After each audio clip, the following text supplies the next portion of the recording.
لیے روایتوں میں یہ کہ ظہور کا وقت کسی کے علم میں نہیں، یہاں تک کہ گروہ اہل بیت بھی نہیں جانتے کہ ظہور امام کا وقت کیا ہوگا، اور امام زمانہ کا لقب ہی منتظر ہے، یعنی انتظار کرنے والے۔ خود امام بھی یہ انتظار کر رہے ہیں کہ کب حکم الہی ہوتا ہے اور مجھے ظہور کی اجازت ملتی ہے، لیکن اس زمانے کی کچھ علامتیں، اس زمانے کے کچھ واقعات ہمیں بتائے گئے جن کی مدد سے ہم تیار ہو کر بیٹھ سکتے ہیں، کیونکہ روایت یہ ہے کہ ظہور کے وقت بالکل تیار ہو کر بیٹھو۔ وقت ظہور مومنوں کی دو قسمیں ہو جائیں گی، ایک وہ مومن کے جو امام کے پاس جانا چاہیں گے اور اپنی تیاری کی وجہ سے فوراً پہنچ جائیں گے، اور ایک وہ مومن جو امام کے پاس جانا چاہیں گے مگر اپنی سستی کی وجہ سے اس قیمتی موقع کو اپنے ہاتھ سے کھو دیں گے۔ تو ایسے مومن بنیے کہ ادھر حکم امام آئے اور ادھر آپ امام کے قیام گاہ تک پہنچ جائیں، اور وہ کس طرح سے، اس کی تفصیل اب روایات یہ بتاتی ہیں کہ امام زمانہ خود بھی انتظار کی حالت میں ہے۔ امام کا ایک لقب منتظر ہے، یعنی جس کا انتظار کیا جا رہا، اور ایک لقب منتظر ہے کہ جو خود انتظار کر رہا کہ کب میرے ظہور کا وقت ہوگا اور کب حکم الہی سے اور مصلحت الہی سے مجھے اجازت ملے گی کہ میں ظہور کروں اور اس کے بعد اپنے مقصد کو پورا کروں۔ وہ مقصد امام کیا ہے، یہ بھی تقریر کے اختتام سے آتا ہے، لیکن اتنا روایات میں بتایا گیا ہے کہ جس سال امام ظہور فرمائیں گے وہ سال 7 سال ہوگا، یعنی ایسا سال ہوگا کہ اگر 2 پر تقسیم کریں تو وہ 2 پر تقسیم نہ ہو سکے۔ 1400 ہجری نہیں ہو سکتا، 1401 ہجری ہو سکتا ہے، 1402 نہیں ہو سکتا، 1403 ہو سکتا ہے۔ 7 سال کے اندر ظہور امام ہوگا، اور اس کے ساتھ ساتھ یہ بھی بتایا گیا ہے کہ جب ظہور امام ہوگا تو وہ 10 محرم کی تاریخ ہوگی، عاشورے کا دن ہوگا، اور جمعہ اس دن واقع ہوگا جس دن امام ظہور فرمائیں گے۔ اور امام کے ظہور سے پہلے کے 8 مہینے بڑے عجیب و غریب 8 مہینے ہوں گے، جمادی الثانی، رجب، شعبان، رمضان، شوال، ذوالقعدہ، ذوالحجہ اور اس کے بعد محرم۔ یہ وقت ظہور امام سے پہلے کے 8 مہینے انتہائی عجیب و غریب ہوں گے۔ اس دور کے اندر اتنی تیزی سے تبدیلیاں واقع ہوں گی کہ انسان خود بھی حیران اور پریشان ہو جائے گا، تمام دنیا کے لوگ پریشانی کا شکار ہو جائیں گے، تب ظہور امام ہوگا۔ اس دور کی ایک عام حالت تو ہم اس سے پہلے بیان کر چکے ہیں کہ روایتوں میں یہی ہے کہ نمازیں کثرت کے ساتھ ضائع کی جائیں گی، لوگ مال زکات سے تجارت کیا کریں گے، مرد اپنی عورتوں کے کہنے کے اندر آ جائیں گے، امانت دنیا سے ختم ہو کر رہ جائے گی، حکم خدا کی کھلم کھلا مخالفت ہوگی، اور ایک خاص علامت جس کا تذکرہ ہے کہ اس سے پہلے تو ظہور امام نہیں ہو سکتا، وہ یہ کہ امت رسول کے مرد مردوں پر اکتفا کریں گے اور عورتیں عورتوں پر اکتفا کریں گی۔ یہ وہ دور ہوگا، ابھی تفصیل آتی ہے، لیکن اس مقام پر ایک روایت جو اس سے پہلے ہم ایک اور مقام پر بیان کر چکے ہیں کہ کمیل ابن زیاد نے ایک مرتبہ امیر المومنین سے سوال کیا کہ یا امیر المومنین وقت ظہور امام کب ہے؟ تو مولا نے کمیل کے بازو کو تھاما اور کہا کہ کمیل میرے ساتھ چلو۔ یہ کمیل وہی عظیم ہستی کہ جن سے منسوب دعائے کمیل یا دعائے خضر ہمارے پاس موجود، اور جسے پڑھنے کی انتہائی تاکید کی گئی، اس لیے کہ اس میں امام زمانہ کا کثرت کے ساتھ تذکرہ مومن کی علامتوں میں سے ایک علامت یہ قرار دی گئی ہے کہ وہ ہر شب جمعہ دعائے کمیل پڑھتا ہو۔ بہرحال مولا کمیل کے بازو کو تھام کے لے چلے، کوفے سے باہر اس مقام پر پہنچے کہ جہاں آج کمیل کا روضہ، اور ایک مرتبہ کہا کہ اے کمیل میں دیکھ رہا ہوں کہ ایک شقی ترین شخص، سب سے زیادہ شقی شخص تجھے صرف محبت اہل بیت کے جرم میں اسی مقام کے اوپر ہاتھ پاؤں کاٹ کر قتل کرے گا اور تو اس مقام کے اوپر دفن کیا جائے گا۔ اے کمیل اس وقت اس سے کہا جائے گا کہ مجھ سے دوری اختیار کر۔ کمیل ایک مرتبہ کہتے ہیں کہ مولا میں کسی صورت میں بھی آپ سے دوری اختیار کرنے کی بات تسلیم نہ کروں گا۔ مولا نے کہا بہرحال تجھے اس مقام پر دفن کیا جائے گا، پھر اس مقام کے چاروں طرف عالی شان عمارتیں کھڑی ہو جائیں گی، اور ان عالی شان عمارتوں میں تھوڑے عرصے کے بعد ہر کمرے میں ایک ایک شیطان آ کر رہے گا، اور وہ لوگ عمارتوں کے مالک اس شیطان کی علامت کو اپنی عمارت کی چھت پہ لگائیں گے، وہ یسمّا پہ اینتینا، اور اس شیطان کی علامت کا نام اینتینا رکھیں گے جو ہر عمارت کی چھت کے اوپر موجود ہوگی۔ کتاب الملاحم والفتن کی روایت، اور جیسا کہ ہم اس سے پہلے بیان کر چکے کہ جب یہ روایت علماء کے سامنے پہنچی تو علماء کافی حیران بھی ہوئے، پریشان بھی ہوئے، اور یہ راز حل نہیں ہو رہا تھا کیونکہ لفظ اینٹینا پوری عربی زبان میں موجود نہ تھا۔ ڈکشنریاں کھنگال ڈالی علماء نے، لیکن اس لفظ کے معنی انہیں کہیں نہ مل سکے۔ یہ تو آج کے زمانے میں بتایا کہ وہ کون سا شیطان ہے اور وہ کون سی شیطان کی علامت ہے جس کا تذکرہ میرے مولا فرما رہے کہ اس کا نام اینٹینا ہوگا. جب یہ دور آ جائے تو سمجھ لینا کیا وقت ظہور امام بڑا قریب ہے. تو حالات ہمیں بتا سکتے ہیں کہ شاید وہ یہی دور ہے. اور اسی روایت کے نیچے کتاب الملاحم میں ایک روایت اور موجود ہے، اور وہ روایت یہ ہے کہ جب وقت ظہور امام ہوگا تو اس وقت تم یہ دیکھو گے کہ لوگ غنا کے اور موسیقی کے اور گانے کے آلات اپنی جیبوں میں لیے ہوئے پھر رہے ہیں. یہ روایت اتنی عجیب روایت تھی کہ جس کتاب میں یہ روایت چھاپی گئی تو اس کے نیچے پبلشر نے ایک نوٹ لکھا، اور وہ نوٹ یہ لکھا کہ غالباً یہ روایت کسی نے امام کی جانب منسوخ کر دی ہے، روایت بالکل غلط لگتی ہے، اس لیے کہ اتنا چھوٹا کوئی گانے کا آلہ ہو ہی نہیں سکتا کہ جس کو جیب میں رکھا جائے اور رکھنے کے بعد اسے بجایا جائے تو آواز بھی اس میں سے نکلے. تو یہ روایت خلاف عقل ہے، اس لیے شاید یہ امام کی روایت نہیں کسی نے منسوخ کر دیا. لیکن آج ہم اپنی آنکھوں سے دیکھ رہے ہیں کہ روایت کتنی سچی روایت ہے، اور کس طرح سے چلنے پھرنے والوں کی جیب تک سے پاکٹ ٹرانسسٹر کے ذریعے سے مسلسل غنا کی اور موسیقی کی آوازیں ہمارے کانوں تک پہنچ رہی ہیں. اور یہ عجیب بات کہ ہمیں اتنی رد و فد ہے اس مسئلے سے کہ ہم موسیقی کو روح کی غذا قرار دے کر حلال کرنا چاہتے ہیں. اور عجیب بات یہ ہے کہ آخری زمانے کی علامتوں میں کثرت کے ساتھ موسیقی کا تذکرہ، یہاں تک کہ دجال کی علامت بھی یہی تو بتائی گئی کہ دجال جس سواری سے سوار ہو کے آئے گا اس سواری سے مسلسل موسیقی کی آوازیں بلند ہو رہی ہوں گی. یہ روایت تفصیل سے ابھی آگے آتی ہے. بہرحال علامات بتانا اس وقت مقصد نہیں ہے کیونکہ وقت بڑا محدود ہے. روایتوں میں اتنا پتہ چلا ہے کہ اخلاق اور ایمان کے اعتبار سے بدترین زمانہ ہوگا دنیا کا. انسان ہر واجب کو نظر انداز کر رہا ہوگا، ہر حرام کا ارتکاب کر رہا ہوگا، نیکی ایمان اور تقوی دنیا سے اٹھ چکا ہوگا، اور کوئی شخص بھی ایسا نہ ہوگا جو سیدھے راستے کا حکم دے اور غلط راستے سے انسان کو روکے. یہاں تک کہ وہ حالت ہو جائے گی لوگوں کی گمراہی کی وجہ سے کہ علماء دین ناپید ہو جائیں گے. لوگ اتنی بے قدری کریں گے علماء کی کہ کوئی عالم بننے سے تیار نہیں ہوگا. علماء کی اتنی کمی ہو جائے گی کہ میری امت مسجد میں ایک ایک گھنٹے کھڑے ہو کر انتظار کرے گی کہ کوئی جماعت کی شرائط پر پورا اترنے والا عالم مل جائے، لیکن ایک ایک گھنٹے کھڑے رہنے کے بعد بھی انہیں ڈھونڈے سے ایسا عالم نہ ملے گا کہ جو انہیں نماز پڑھا سکے. یہ ایک ایسی روایت ہے کہ ہمارا مشاہدہ یہ بتا رہا کہ بہت جلدی یہ وقت قریب آنے والا ہے، اور اس کی تمام ذمہ داری روایت میں ان لوگوں پر ڈالی گئی ہے جو ہر مقام پر بیٹھ کر علماء کی توہین کرتے ہیں، علماء کو برا کہتے ہیں. تو یقیناً کون شخص ایسی لائن کے اندر یا ایسے شعبے میں آنا چاہے گا جس میں ہر وقت اسے گالیاں سننے کو ملے. لیکن روایت میں یہ کہ علماء کی اتنی کمی ہو جائے گی، اتنی کمی ہو جائے گی کہ ایک ایک گھنٹے لوگ مسجد میں کھڑے رہیں گے اور کوئی ان کو جماعت کی نماز پڑھانے والا نہ ہوگا. جب اتنی کمی ہوگی علماء کی تو کوئی حق کی بات بتانے والا نہ ہوگا. ذلیل ترین لوگ اس زمانے میں لوگوں کے اوپر حکومت کریں گے، اور حالت یہ ہو جائے گی کہ ایک جمعے سے لے کر اگلے جمعے تک ایک فقیر مسلسل میرا نام لے کر اور خدا کا نام لے کر سوال کرے گا، لیکن ایک ایک ہفتہ گزر جائے گا اور کوئی فقیر کی حاجت پورا کرنے کو تیار نہ ہوگا. تم کثرت کے ساتھ یہ منظر دیکھو گے کہ دوست دوسرے دوست سے بڑا مسکرا کر اور خوشی کے ساتھ ملتا، لیکن جب وہ دوسرا دوست اپنی کوئی حاجت لے کے پہلے دوست کے پاس آتا تو بجائے اس کے کہ اگر انکار کرنا ہے تو صحیح طور پر انکار کرے، اس سے گفتگو کا طریقہ بدل لیتا، اور بعض روایات میں یہ ہے کہ ملنے تک سے انکار کر دیتا. یہ وہ وقت ہوگا کہ جب ظہور امام بالکل قریب آ جائے گا. اس وقت تم یہ دیکھو گے کہ لوگ تو ذخیرہ اندوزی کرتے ہی تھے، خود حاکم وقت ذخیرہ اندوزی کرے گا، کھانے پینے کی چیزوں کو جمع کرے گا اور جمع کرنے کے بعد اپنی مرضی سے فروخت کرے گا. اور تم یہ منظر دیکھو گے کہ شراب سے ہر بیماری کا علاج کیا جانے والا، جب شراب سے ہر بیماری کا علاج کیا جانے لگے تب تیار رہنا. اب کسی وقت بھی ظہور امام ہو سکتا ہے، اور اسی دور کے اندر دنیا میں جنگ عظیم چھڑے گی.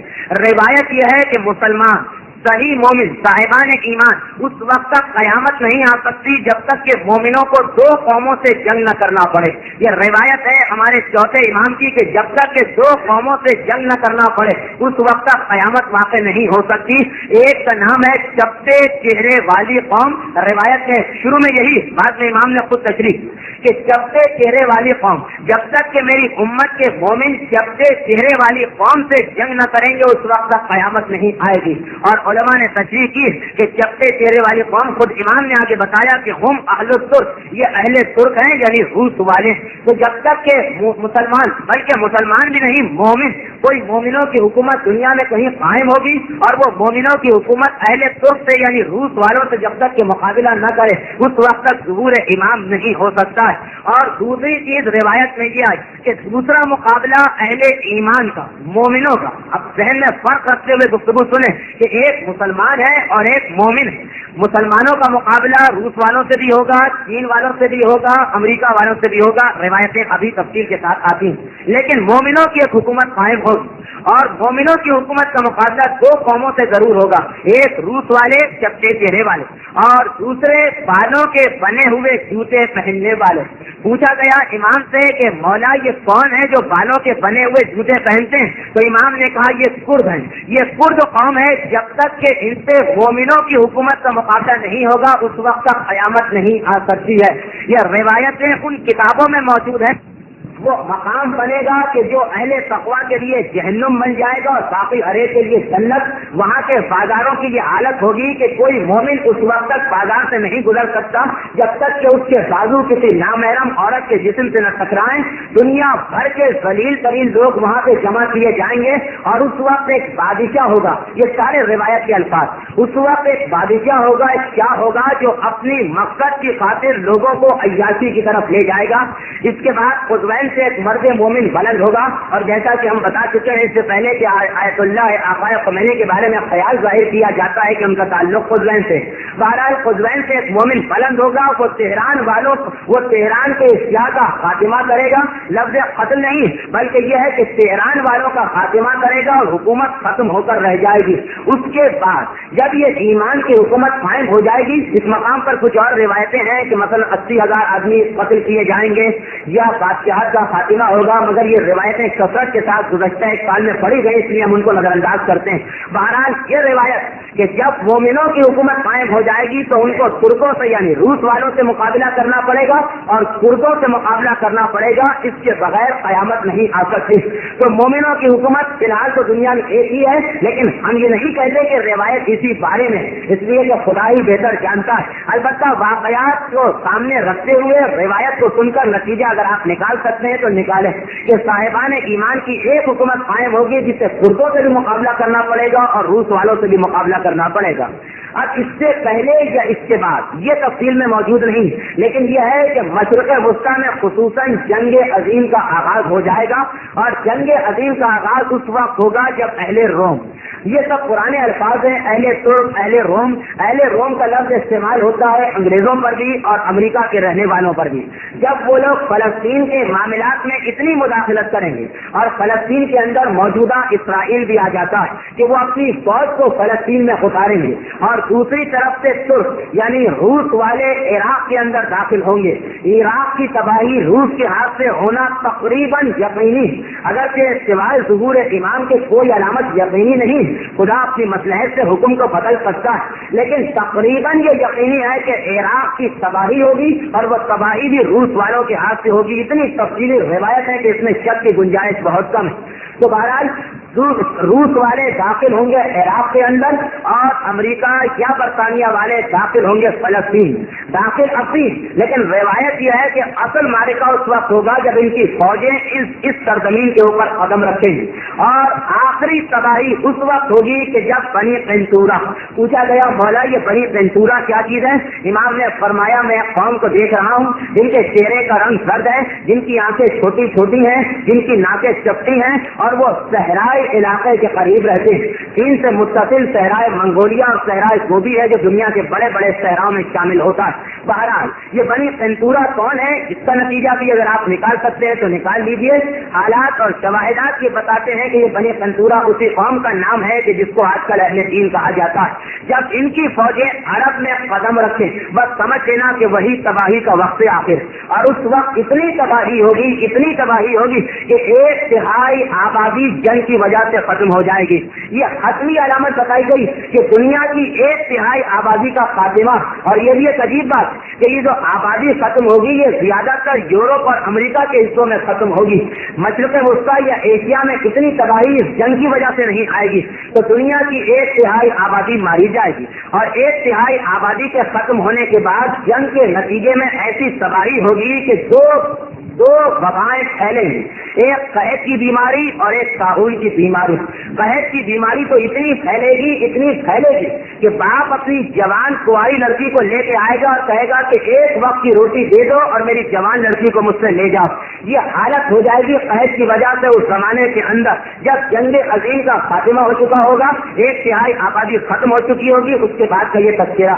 اب جنگ عظیم کے اندر کیا کچھ ہوگا، یہ جنگ عظیم کا لفظ ہم نے اپنی آسانی کے لیے استعمال کیا ہے، روایات میں یہ نہیں۔ روایات میں صرف یہ ہے کہ اس وقت تک یہ ماحول جب ہوگا اس وقت تک ظہور امام نہیں ہو سکتا جب تک کہ انسان پر آسمانوں سے موت نہ برسے۔ آسمانوں سے انسانوں پر موت نازل ہوگی، عدن کے قریب زمین سے اور سمندر سے آگ بھڑکتی ہوئی نظر آئے گی۔ آسمانوں سے موت کس طرح نازل ہوتی ہے آج اس چیز سے ہم بھی واقف ہو چکے ہیں، آپ بھی واقف ہو چکے ہیں۔ بہرحال تفصیل میں گئے بغیر اتنا کہا جا سکتا ہے کہ شاید یہ ہوائی حملے کی طرف اشارہ۔ بہرحال روایت میں صرف اتنا کہ جب آسمانوں سے موت نازل ہوگی 1/3 آبادی کا خاتمہ ہو جائے گا، اب بچے کی 2/3 آبادی۔ یہ 2/3 آبادی میں سے پھر 1/3 آبادی ختم ہو جائے گی قحط کی وجہ سے اور طاعون کی وجہ سے، خالی 1/3 آبادی دنیا کی باقی رہے گی جب ظہور امام زمانہ ہوگا۔ لیکن جیسا کہ ہم پہلے بھی بتا چکے ہیں کہ کوئی علامت بالکل یقینی بھی نہیں اور کسی علامت کو جھٹلایا بھی نہیں جا سکتا، تو امام کے ظہور سے پہلے 2/3 آبادی کا خاتمہ بالکل یقینی۔ اور اسی مقام پر پھر ایک مرتبہ اس چھوٹے سے واقعے کی تکرار کر دینے کو دل چاہتا ہے جو ابھی چند دن پہلے ہم نے ایک مجلس میں بیان کیا تھا، مگر یہاں چونکہ ان مومنین کی بھی کثرت ہے کہ جو باہر کے علاقوں سے تشریف لاتے ہیں، کہ کسی نے ایک مرتبہ آئنسٹائن سے سوال کیا، البرٹ آئنسٹائن جو عظیم ترین سائنسدانوں کی صف میں شامل کیا جاتا، کہ کیا آپ ہمیں یہ بتا سکتے ہیں دوسری جنگ عظیم ختم ہوئی ہے؟ آئنسٹائن نے ایٹم کی تھیوری پیش کی ہے، چنانچہ لوگ اس کے بعد پوچھنے آتے ہیں کہ آپ کے بنائے ہوئے ایٹم بم کی وجہ سے دوسری جنگ عظیم کا خاتمہ ہوا، کیا آپ ہمیں یہ بتا سکتے ہیں کہ تیسری جنگ عظیم میں کون سے ہتھیار استعمال کیے جائیں گے؟ تو آئنسٹائن کا جواب یہ تھا کہ انسان اتنی ترقی کر رہا کہ کوئی یہ نہیں بتا سکتا کہ تیسری جنگ عظیم میں کون سے ہتھیار استعمال ہوں گے، البتہ میں اتنا بتا سکتا ہوں کہ چوتھی جنگ میں کون سے ہتھیار استعمال کیے جائیں گے۔ لوگوں نے سوال کیا کہ بتائیے چوتھی جنگ میں کون سے ہتھیار استعمال ہوں گے، تو کہا کہ چوتھی جنگ میں پتھر بطور ہتھیار استعمال کیا جائے گا، یعنی خود اس کا بھی یہ اقرار ہے کہ تیسری جنگ کے بعد دنیا تباہی کے اس مقام پر پہنچ چکی ہوگی کہ اب دوبارہ پرانے زمانے میں پلٹ جائے گی اور تیسری جنگ کی وجہ سے اتنی تباہی پھیلے گی کہ انسان کی تمام ترقی نیز تو نابود ہو جائے گی۔ اس دور میں اگر امام ذوالفقار لے کے نکلے تو پتھر کے مقابلے میں تو ذوالفقار یقیناً جدید ترین ہتھیار سمجھا جا سکتا ہے، تو یہ 2/3 آبادی کا ختم ہونا یقینی اور اس کے بعد 1/3 آبادی باقی رہ جائے گی۔ اب یہ 1/3 آبادی امام زمانہ کی منتظر ہوگی، لوگ خاص طور پر صحیح مومنین اس وقت گر گرا کے خدا سے دعائیں مانگ رہے ہوں گے کہ خدا بندہ جلد از جلد ظہور امام ہو جائے، اس لیے کہ بدترین حالات اس وقت تو ہماری زبان سے اجل اللہ ہو ظہور نکلتا ہے، لیکن اس وقت ہر ایک کے دل کی گہرائی سے جملہ نکل رہا ہوگا، لیکن کون؟ صرف وہ کہ جو صحیح صاحبان ایمان۔ اور اس کے بعد دوسری 2/3 آبادی کے ختم ہونے کے بعد ایک بڑی مصیبت کا سامنا دنیا والوں کو کرنا پڑے گا، اور یہ مصیبت ہے سفیانی کا لشکر۔ اب حالات اس مقام تک پہنچے، یہ باتیں ذہن میں رکھتے ہوئے چلیں تو بات کی گفتگو آسانی سے سمجھ میں آ جائے گی۔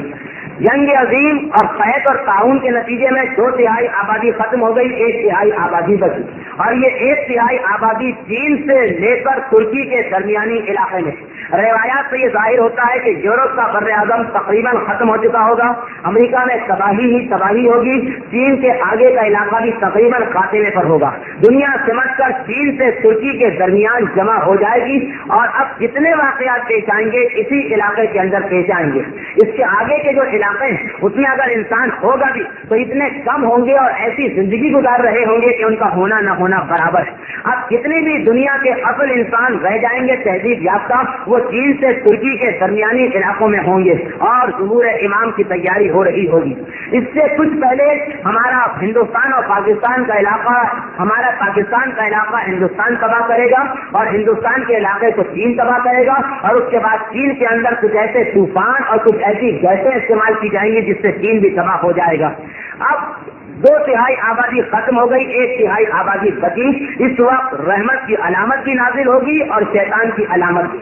رحمت کی علامت کا نام ہے سید حسنی اور شیطان کی علامت کا نام ہے عثمان سفیانی. یہ دو چیزیں کیا ہے؟ بہت اہم چیزیں ہیں یہ دو. ان دو ہستیوں کا ظہور امام سے پہلے آنا بالکل یقینی. سفیانی اس کا نام عثمان ابن اتبا، یہ ابو سفیان کی نسل سے تعلق رکھنے والا ہے. روایتوں میں یہ ہے کہ اس کے چہرے پر چیچک کے داغ ہوں گے اور اس کی آنکھیں نیلی ہوں گی. بڑی اہم ہستی ہے یہ ظہور امام سے پہلے کے واقعات میں، کیونکہ سفیانی ہی سبب بنے گا امام زمانہ کے ظہور کا، اور یہ سفیانی ہی وہ ہے کہ جس کو امام اپنے ہاتھ سے قتل کریں گے. تو یہ قابلہ روح چیچک کے داغ رکھنے والا، نیلی آنکھیں رکھنے والا ایک شخص ہے جو فلسطین کے کسی علاقے سے خروج کرے گا اور اس کے بعد اس شام کے اوپر قبضہ کر لے گا. روایات میں یہ بھی کہ عراق اور شام یہ دونوں تباہ ہوں گے روس کی وجہ سے، اور روس ان دونوں کا خاتمہ کر چکا ہوگا. اس کے بعد سفیانی نکلے گا فلسطین کے علاقے سے اور شام پر قبضہ کر کے دمشق کو اپنا دارالخلافہ بنائے گا، اور اس کا ساتھ دینے کے لیے 70,000 زنا زادوں کی فوج اس کے ساتھ پہنچے گی. روایت میں یہ بھی ایک علامت کہ آخری زمانے میں تم کثرت کے ساتھ دیکھو گے کہ نکاح ہو رہے ہیں مگر صحیح نکاح نہیں، چنانچہ حرام زادوں کی تعداد بڑھتی چلی جائے گی کہ انہوں نے نکاح پڑھوایا ہے مگر غلط نکاح پڑھوایا ہے، اس لیے حرام زادے زنا زادے کثرت کے ساتھ آخری زمانے میں پائے جائیں گے. 70,000 زنا زادوں کی فوج اس کا ساتھ دے گی. اور روایت میں یہ ہے کہ یہ فوج کہاں سے آئے گی؟ مراکش، لیبیا، تیونس، ان 3-4 ممالک سے بہت بڑی تعداد میں لوگوں کے، خاص طور پر غیر مومنوں کے، فاسق اور فاجر لوگوں کے جتھے اکٹھا ہوں گے اور وہ مصر سے ہوتے ہوئے، فلسطین سے ہوتے ہوئے شام میں اس کے پاس پہنچیں گے.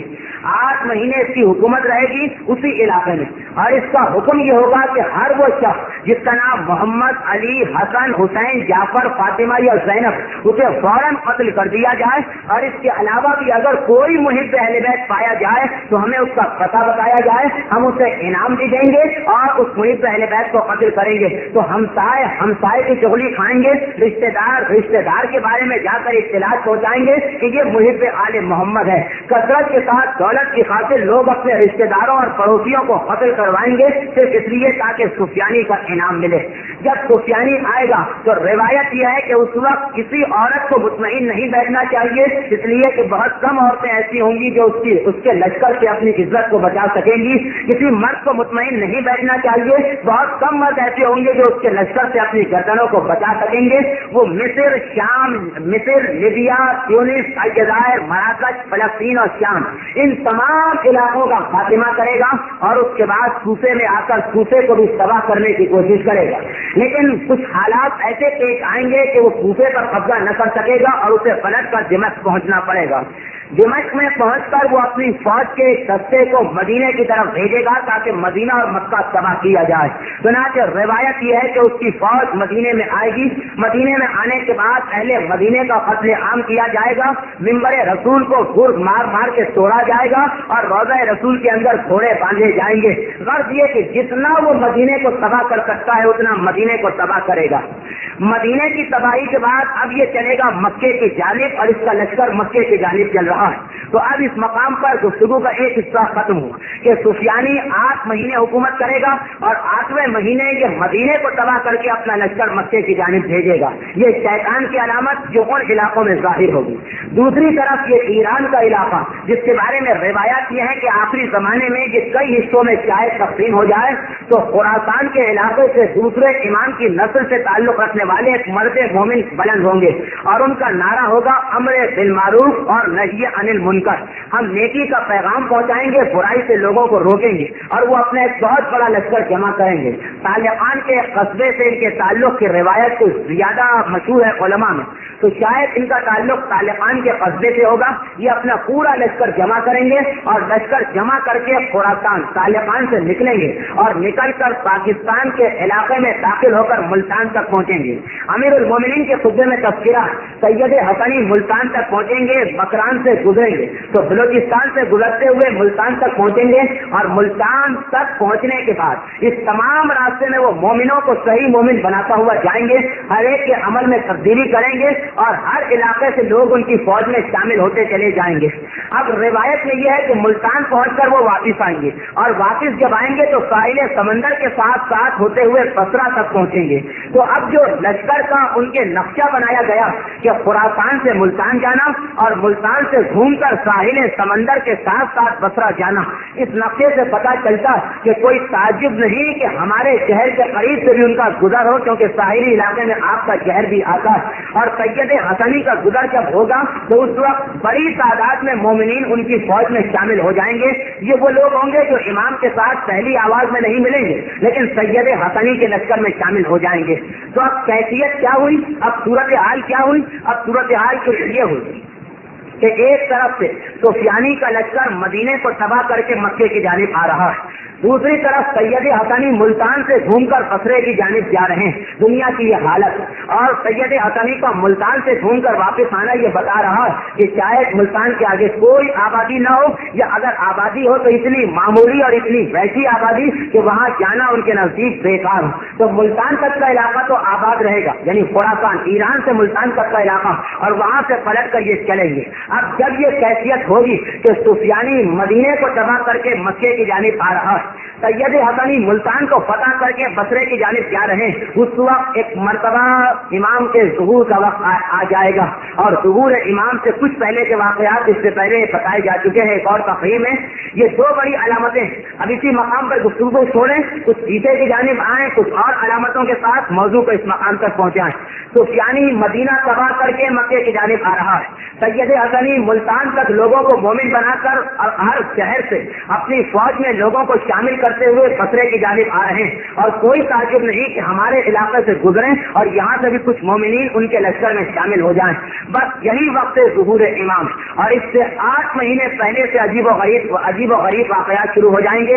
جمادی الثانی اور رجب میں کثرت کے ساتھ بارشیں ہوں گی، یہاں تک کہ روایت یہ ہے کہ ایک مرتبہ تو 24 دن تک لگاتار بارش ہوتی رہے گی، اور ایک لمحے کے لیے بارش کا سلسلہ نہ رکے گا۔ چند گھنٹوں کی بارش میں ہماری کیا حالت ہوتی ہے، اور 24 گھنٹے کی متواتر اور لگاتار بارش۔ شعبان کے مہینے میں چاند گرہن اور سورج گرہن لگے گا، مگر تمام حساب کتاب کے برعکس۔ حساب و کتاب یہ ہے کہ سورج گرہن مہینے کے شروع میں لگے لیکن آخر میں لگے، لیکن 20 مہینے میں لگے گا، اور چاند گرہن کو 20 مہینے میں لگنا چاہیے لیکن وہ آخر میں لگے گا۔ یہ شعبان میں ہوگا۔ رمضان میں شب قدر کے بارے میں انتہائی تاکیدی حکم، اور یہ روایت جو ابھی آپ کے سامنے پیش کی جا رہی ہے، یہ روایت شیعہ اور سنی تمام علماء کی کتاب میں، یہاں تک کہ صحیح بخاری جیسی کتاب میں موجود ہے کہ پیغمبر نے فرمایا کہ جب 23ویں رمضان آئے، ایک سال ایسا سال ہوگا کہ جب 23ویں رمضان آئے تو 23 کا دن جمعے کے دن پڑے گا، خبردار تمام رات عبادت تو کرنا مگر اگلے دن گھر سے باہر نہ نکلنا، اور دوپہر کے وقت تیار ہو کر بیٹھ جانا، گھر کے دروازے بند کر لینا، گھر کے دروازے اور کھڑکیوں کو اس طرح سے بند کرنا کہ چھوٹی سے چھوٹی چیز گھر میں نہ داخل ہونے پائے، اپنے کانوں کو بند کر کے بیٹھنا، اور اپنے آپ کو زمین کے قریب کر لینا، کیونکہ عین دوپہر کے وقت دھماکے کی آواز آئے گی، ایسا دھماکہ ہوگا کہ جس کے کان میں آواز پہنچے گی وہ بہرا ہو جائے گا۔ اور ایک روایت میں یہ کہ خبردار کسی شیشے کی چیز کے قریب نہ رہنا، شیشے کی چیزوں سے دور رہنا۔ یہ ساری علامتیں یہ بتا رہی ہیں کہ کوئی تعجب نہیں کہ کسی بم وغیرہ کے دھماکے کا تذکرہ۔ بہرحال روایت یہ ہے کہ 23 رمضان کو یہ دھماکے کی آواز آئے گی، اس کے بعد شوال اور ذی القعدہ کے مہینے میں چھوٹے چھوٹے گروہ آپس میں لڑیں گے۔ ذی الحجہ کی 23 تاریخ کو خانہ کعبہ کی سرزمین میں ایک آل محمد کی نسل سے تعلق رکھنے والے مومن کو شہید کیا جائے گا، اور اس کے بعد محرم کا مہینہ آ چکا ہے۔ سفیانی کا لشکر مدینے اور مکے کے درمیان ہے، سید حسنی کا لشکر ملتان سے پلٹ کر بصرے کی جانب آ رہا ہے۔ ایک مرتبہ روایت یہ ہے کہ رات کے وقت امام زمانہ ظہور فرمائیں گے، آدھی رات کے بعد اور صبح کے وقت کے درمیان، لیکن مومنوں کو یہ اطلاع پہنچے گی صبح سویرے۔ امام زمانہ اپنے گھر میں ہوں گے، اور کون سا گھر؟ مکے کے اندر امام زمانہ آخری زمانے میں تشریف لے آئیں گے، کیونکہ امام کو بھی پتا نہیں کہ میں کب ظہور کروں گا، لیکن آخری زمانے میں جب آثار و علامتیں یہ بتائیں گی کہ اب وقت ظہور قریب آ گیا ہے، امام مکے تشریف لے آئیں گے، اور ہر وقت انتظار کریں گے کہ کب حکم الہی آتا ہے۔ روایت یہ ہے کہ جب حکم الہی آئے گا تو ایک مرتبہ وہ لپٹا ہوا پرچم، وہ